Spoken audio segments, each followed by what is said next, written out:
Pre-Formula One era, 1894 to 1900. It was July 22nd, 1894, when the French newspaper Le Petit Journal decided to host history's first ever motorsport race.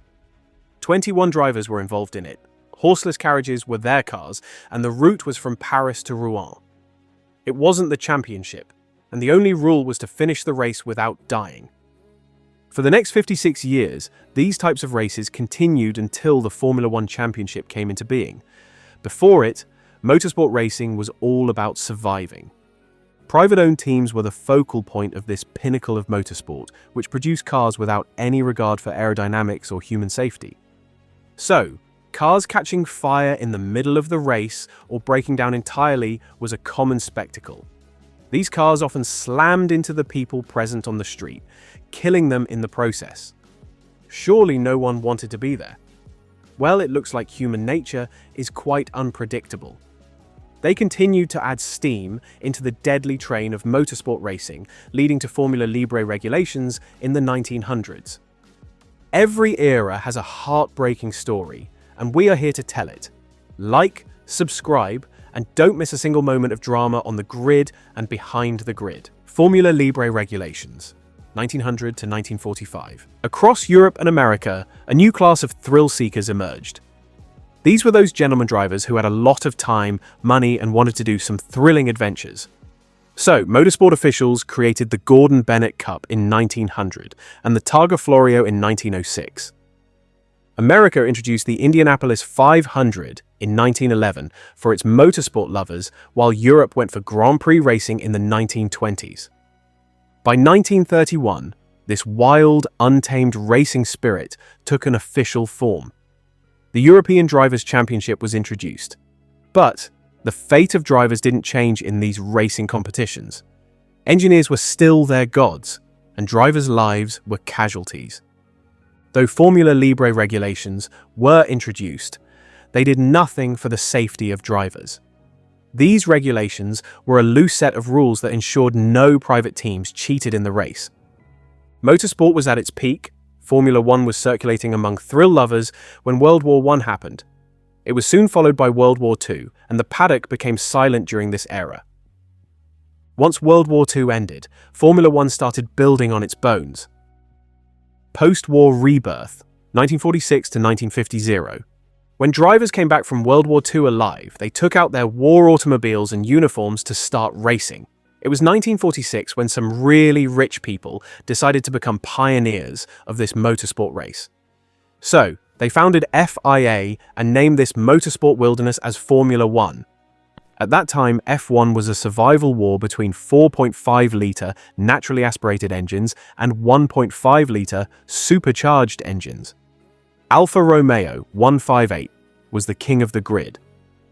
FIA held the first Formula One race, the São Paulo Grand Prix, in 1947. Achille Varzi, Reg Parnell, and Giuseppe Farina were the legends of that time. But it was 1950 when the first official championship was held. It was May 13th. The location was Silverstone, England, and 81 drivers were in the race. Among them, there was an Italian driver, Nino Farina, who became the first Formula One champion.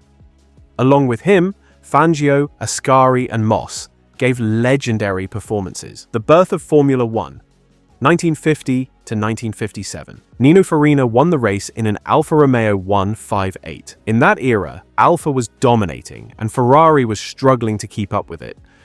Though Ferrari also won the championship in 1951, drivers were fans of Alfa Romeo. From 1950 to 1957, Nino Farina won 5 world championships. No one was able to break this record for nearly half a century. Now, the FIA sees that the Ferrari and Alfa Romeo teams are dominating the grid. This was boring, so they came up with new regulations in 1954. Ferrari and Alfa wept after reading those regulations, but small private teams jumped with happiness. Among them, Mercedes came forward and managed to win 2 world championships with the help of Juan Manuel Fangio. Mercedes was bathing in glory when, on June 11, 1955, it erased the team from Formula One. Pierre Levey was involved in a horrific crash that killed 83 spectators and injured 200. It was so bad that Mercedes announced it would leave Formula One and vanished from the page of motorsport racing for almost 34 years. Mid-engine era, 1958 to 1961. After Mercedes' announcement, Alfa Romeo and Ferrari took a sigh of relief. After all, the whole grid was theirs now. But the UK said, not too early. The Cooper team stepped forward with a revolutionary idea. Why not shift the engine from the front to the middle? Everyone laughed at this idea as front-engine cars had dominated the grid for almost a decade. But then, in 1959, Jack Brabham won the World Championship in this new car. In 1960, he did it again. By 1961, everyone was adopting the mid-engine layout. Along with this, FIA expanded Formula One by introducing the Constructors' Championship. British takeover, 1962 to 1966. After the success of the mid-engine layout, British teams decided to do more engineering experiments.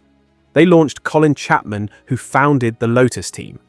He was a mad scientist who experimented on different cars and introduced aerodynamics, monocoque chassis design, and even ground effect in the world of F1. These new cars make the British dominant on the grid. Lotus also introduced Jim Clark, who became a legendary driver of his time. He won the 1963 and 1965 championships, making the British proud. After him, Jackie Stewart also played a major role.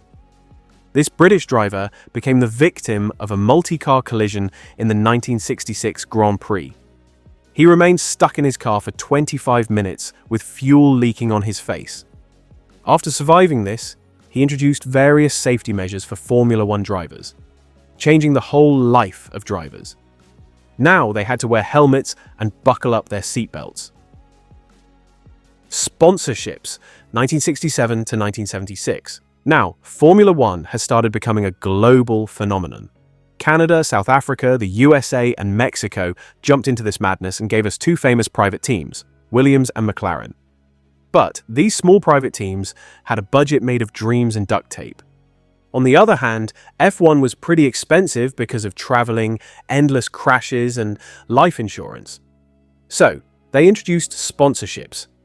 Players agreed to advertise the products of different brands in exchange for a small fee. They started advertising almost everything that would give them money, including condoms, cigarettes, and musicians.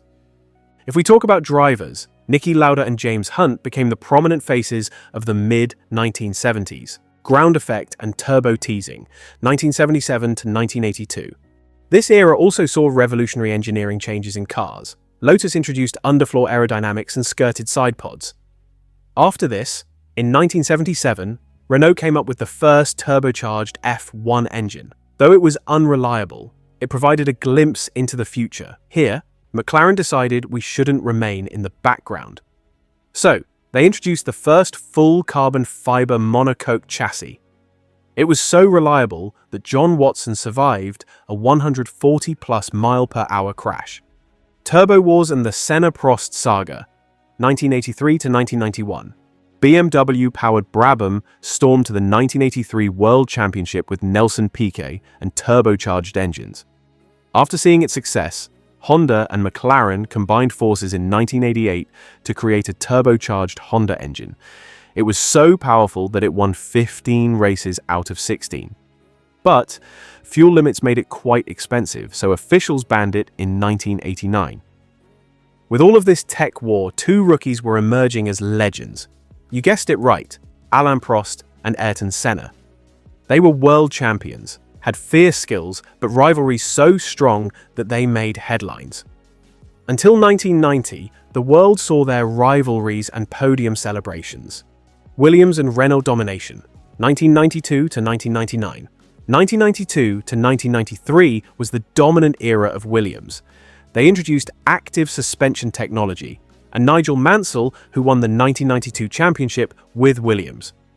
It was one of the most dominant seasons of F1, where Mansell won 9 out of 16 races. He was succeeded by Alain Prost, who secured his 4th World Championship with Williams in 1993. Then came 1994.